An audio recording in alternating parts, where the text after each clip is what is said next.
সেদিন দেখলাম এক যুবক টেনে হাকারি করে, হাকারি বিভিন্ন পণ্যগুলো বিক্রি করে পেট চালায়। যুবক দেখছেন আপনারা অবশ্যই। টেনে একজন তার কাছ থেকে কিছু কিনেছে, কিনাবার পরে দোকানদার বলে টাকা দাও, অলরেডি ট্রেন ছেড়ে দিয়েছে। আল্লাহর বান্দা দোকানদার কাছ থেকে পণ্য নেওয়ার পরে টাকা না দিয়ে সেখানেই রয়েছে। দোকানদার দৌড়াইতেছে, টাকা দাও টাকা দাও, ট্রেন তো ছেড়ে দিয়েছে।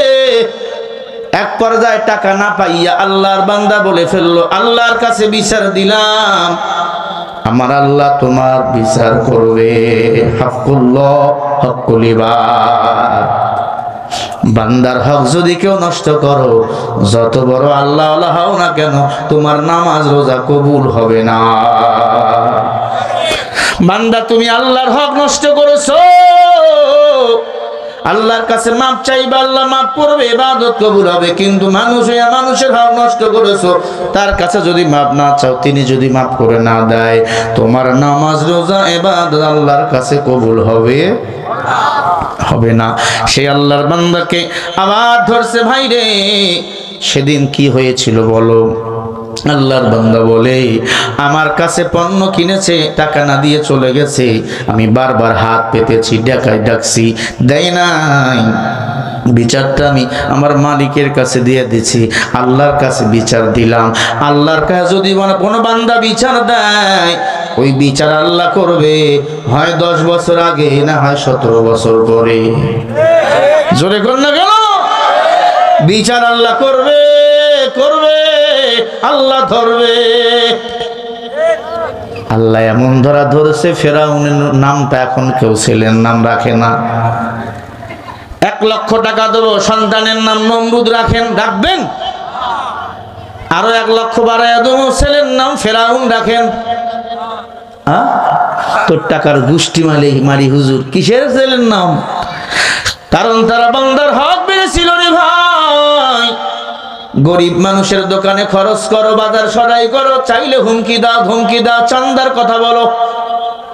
চান্দাবাজি মাস্তানি করিও না, এটা বাংলাদেশ, এটা চান্দাবাজের জন্য আমেরিকা না। মুসলমান ইমানদার, এখনই সময় ঐক্য হয়ে যাও। কত বাংলা দেখেছেন, সবুজ বাংলা, সোনার বাংলা, ডিজিটাল বাংলা। এখন ঐক্য হয়ে যেতে হবে। আগামীর বাংলাদেশ হবে কোরআনের বাংলাদেশ, আগামীর বাংলাদেশ হবে ইসলামের বাংলাদেশ। ঠিক কিনা? ঠিক কিনা বলো? নামাজ পড়বেন, জবান দিয়ে কাউরে গালি দিবেন না, নামাজ পড়বেন। হাত দিয়ে কাউরে ঠগাইবেন না, নামাজও পড়েন, মিথ্যা বলেন, মানুষের পণ্য নেন, টাকা দেন না, এই নামাজ কবুল হবে? আল্লাহ বলেন, ইন্নাস সালাতা তানহা আনিল ফাহশাই ওয়াল মুনকার। নিশ্চয় নামাজ মানুষকে অশ্লীলতা, ভয়াপনা, খারাপ কাজ থেকে ফিরিয়ে রাখে। ঠিক না ভাই? ঠিক বলেন। ও মুসলমান ইমানদার, কুষ্টিয়ার মুসলমানেরা, ভালো করে দিলের কান দিয়ে কথাগুলো শুনে নেন। মেয়েটাকে রশি লাগাইয়া, মেয়ের বাচ্চা দুইটাকে রশি লাগাইয়া ডাক দিয়া বলে, কালিমা ছাড় আর বল আমি ফেরাউন তোমার রব। মেয়ে ডাক দিয়া বলে, রব্বি আল্লাহ, মুসলমানের রব একজন, তিনি কে? জোরে বলেন না। আল্লাহরে ডাকলে দিলে শান্তি পাওয়া যায়। আল্লাহ বলেন, ফাযকুরুনি আযকুরুকুম ওয়াশকুরুলি ওয়ালা তাগফিরুন। আল্লাহ বলেন, যেই বান্দা আমি আল্লাহরে ভুলে না, আমি আল্লাহ তারে ভুলি না। যেই বান্দা আমি আল্লাহর জিকির করে, আমি আল্লাহ তার জিকির করি। যেই বান্দা আমি আল্লাহরে ডাকে, আমি আল্লাহ তারে ডাকি। বলেন সুবহানাল্লাহ। মুসলমান ইমানদার, আম্মা জানেরা, কথাগুলো দিলের কান দিয়ে শুনে নেন। বিশাল বড় একটা ময়দানে 3টা বড় বড় গর্ত করলো, গর্তের মধ্যে আগুন লাগাইয়া দিল। বড় বড় কড়াইয়ের মধ্যে তেল ঢোল পিটাইয়া দিল। মুসলমানকে আজকে হত্যা করে ফেলবো। মুসলমান রবের ইবাদত করে, আমি ফেরাউনকে রব মানে না। এবার লক্ষ লক্ষ মানুষ জড়ো হয়ে গেল। ডাক দিয়া কয় ফেরাউন, পাকোয়ান বানাবা, জিলাপি ভাজবা, তৈরি কি করবা, পেঁয়াজু করবা না কিছু রানটান এখানে ভাইজা আমাদের খাওয়াইবা? কয় না না, মুসলমানকে মেরে ফেলবো কেন? কয় মুসলমান এক আল্লাহর গোলামি করে, আমি ফেরাউনকে রব মানে না। এবার সবাই বলে দেখি কেমনে মারো। মেয়েটাকে ডাক দিয়ে বলে এখনো সময় আছে, ইমান ছাড়, যদি ইমান ছেড়ে দিয়ে আমাকে রব মেনে নাও, তোমাকে বড় কোনো ঘরের ছেলের সাথে তোমার বিয়ে দেব। মুসলমান মেয়ে ডাক দিয়া বলেন, দুনিয়াতে আমার কোনো বিবাহের দরকার নাই, তোমাকে রব মানার কোনো প্রশ্ন আসে না, আমার আল্লাহর মাওলার জান্নাতে আমি যেতে চাই। দেখেন বেঈমানরা কত খারাপ। দুধের বাচ্চাটাকে টকবক গরম তেলের মধ্যে ভাসমান করলেন, আর ডাক দিয়ে কয় বাচ্চার মা ইমান সার, এই দুধের বাচ্চা ইমান সার, আমাকে যদি রব বলো আমি তোকে তোর বাবার দায়িত্ব পালন করব, আমার বাড়ি থাকবি, আমি লেখাপড়া করাবো, বড় বানাবো তোমারে, আমি যা হতে চাই তাই বানাবো, আমি তোরা ফেরাউন।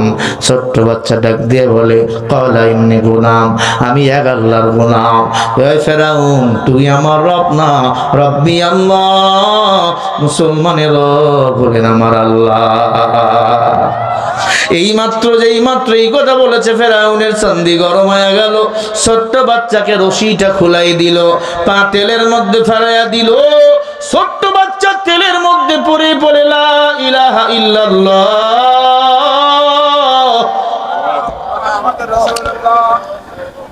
তেলের মধ্যে পড়াবার পর মা তাকায়া দেখে ছোট্ট বাচ্চা তেলের মধ্যে জীবন দেয়, হাড্ডিগুলো খুলে যায়, গোস্তগুলো একদিকে চলে যায়। হাসতে হাসতে বলে মা তাহিয়াতুহুম ইয়াওমা ইয়ালকাউনাহু সালাম, বিদায় দাও, সালাম দিলাম, আল্লাহ জান্নাত নিয়ে এসেছে, জান্নাতে দেখা হবে। সুবহানাল্লাহ বলেন না। দিন পথে চলো, দিনের পথে চলো, দিন কায়েম করো। খেলাফতে দিনে জমিনে কায়েম করতে যায় কত উলামায়ে কেরাম নায়েবে নবী শহীদ হয়ে গেছে,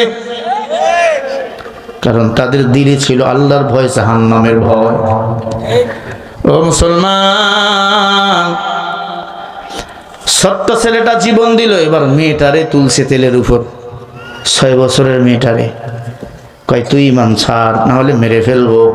ছোট্ট মেয়েটা ডাক দিয়ে বলে আমার ভাই ইমান ছাড়ে নাই, আমি কেমনে ইমান ছাড়ি? শুনে নেন বেঈমান, লা ইলাহা ইল্লাল্লাহু মুসা কালিমুল্লাহ।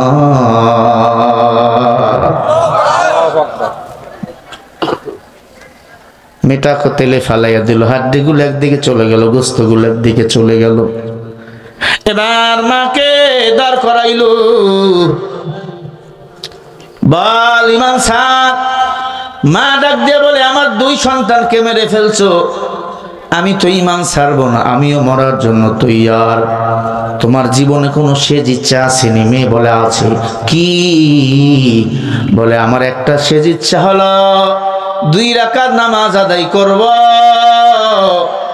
আর আমাকে যখন তেলে ফেলাইয়া দিবা, আবার বাচ্চাগুলো মতো আমার হাড্ডিগুলো একদিকে চলে যাবে, গোস্তগুলো একদিকে চলে যাবে, আমাদের হাড্ডিগুলো এক জায়গায় দাপন করবা, এরপরে দেখবা কেন আমরা আল্লাহর জন্য জীবন দিলাম।